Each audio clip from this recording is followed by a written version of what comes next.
Hi everyone, Paul from Process Cycling again here. Just another quick video to say thanks very much for all your comments and encouragement over the various platforms that these videos go out on. All the messages and DMs and things like that, much appreciated. And you guys are giving me lots of information and lots of requests for things to talk about or to make some comments about and give you some information and some ideas. So lots of videos for me to work on, which is good. I'm going to try and keep all my videos pretty short and sweet. I don't think anybody likes too much waffle, and I'm all about keeping things simple. There are times and places where things can get technical and for a reason, but in general, most of the time people don't need to know about so many in-depth things because they just don't apply. There are some people who I do work with who do require more in-depth, more analysis, more reasons why, but for the most part, most of the people I help don't need it. Obviously, if you want something deeper or some more understanding, I can maybe make something for you on a personal video. So recently, obviously, it's been super hot, and it's probably going to get hotter or as hot again. Now it's July. I think June was the hottest June recorded in the UK. I don't know about you, but I do not go well in the heat, especially if I need to do some stuff that's particularly difficult or hard. My body doesn't like it. If I have something particularly difficult to do, or some efforts or some intervals, I will try and do them in a air-conditioned place with some fans and stuff like that. So it's quite hard to get outside and do specific things in the heat for me personally. When I was doing the majority of my racing, my better results were pre and post summer, mainly due to the temperature, really. You can train to get good in the heat. It's not a very pleasant thing to do, and you would have to really decide whether the time and effort putting into working in that environment is worth the outcome.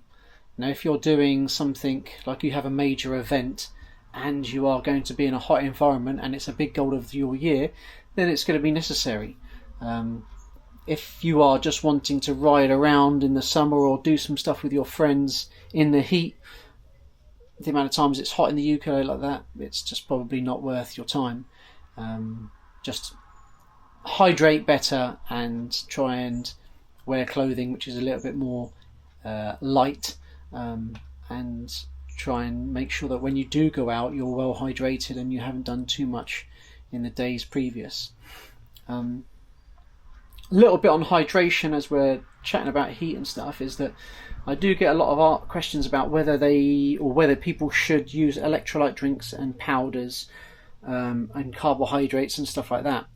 That's a pretty big topic by itself, but broadly speaking, for me, if it's under an hour training, I probably won't take an electrolyte sachet or product if I'm well hydrated anyway. If I'm doing more than an hour, then I probably will, but I might dilute it a little bit further down. And then if I'm doing 90 minutes plus, then I'll definitely have electrolytes, and in another bottle I might have some electrolytes with some sort of carbohydrate mix.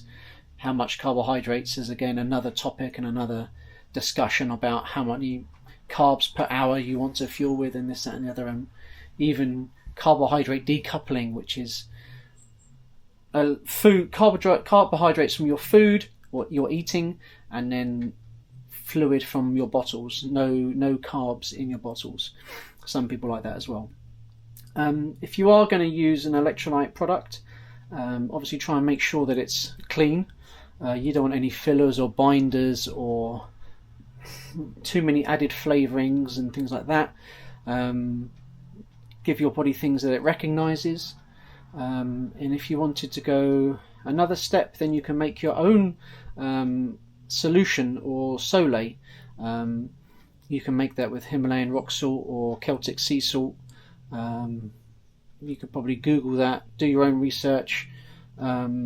I've used one in the past and I find it quite nice. I wouldn't drink it all day, but maybe 1 or 2 glasses of that a day just helps your electrolyte balance in your body. If you're a heavy sweater, then I would also recommend it just during the day as well.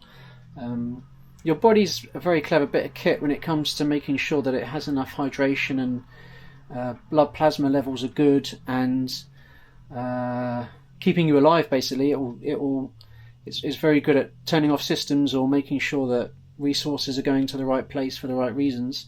But I would also say that if you are just a normal person, then a lot of the time you don't probably need an electrolyte during the day. You'll probably get good electrolytes from your food and from your from like fruit and things like that as well. So yeah, a little bit of information there for you to mull over. Again, if you want anything more or anything in particular, drop a message after this video, and I can reach out to you and maybe give you a little bit more advice on anything in particular that you're thinking or interested in, and we can do something else. All right. So yeah, once again, thanks so much for all your comments and reaching out to me. Much appreciated. Look forward to seeing you guys out there again. Always say hi, and happy riding and happy training. Oh, another comment I got was, do I train non-cyclists or non-professional cyclists? 100%. You don't have to be a cyclist to request my services. I've probably trained more non-cyclists than cyclists over my career anyway, just from the nature of the job. So yeah, reach out if you like how I talk or how I am, and you think that I'm the right person to give you some tips and advice or some sessions or some training, regardless of your sport or your background or anything like that, then yeah, hit me up. Thanks very much, guys. Take care.